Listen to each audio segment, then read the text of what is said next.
ಅಣ್ಣರೇ ನಮಸ್ಕಾರ. ಅಣ್ಣರೇ, ಈ ಸಲಿಂಗಕಾಮಿಗಳು ಹೇಗೆ ಆಗುತ್ತಾರೆ? ಒಳ್ಳೆಯ ಪ್ರಶ್ನೆ.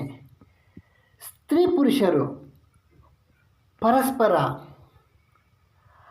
ಆಕರ್ಷಿತರಾಗಿದ್ದು ದೈಹಿಕ ಅಥವಾ ಮಾನಸಿಕ ಸುಖ ಹೊಂದಲು ಪರಸ್ಪರ ಸಹಕರಿಸಿಕೊಂಡು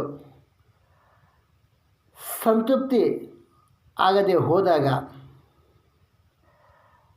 ಮತ್ತು ತನ್ನಂತೆ ಇನ್ನೊಂದು ಲಿಂಗದ ಜೊತೆ ಕುತೂಹಲಕರವಾದ ಆಕರ್ಷಣೆ ಮತ್ತು ಸುಖ ಪಡೆಯಲು ಸಲಿಂಗಕಾಮಿಗಳಾಗುತ್ತಾರೆ.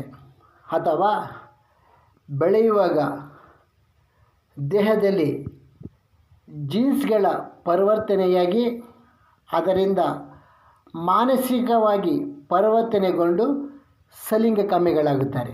ಅರ್ಥವಾಯಿತೇ?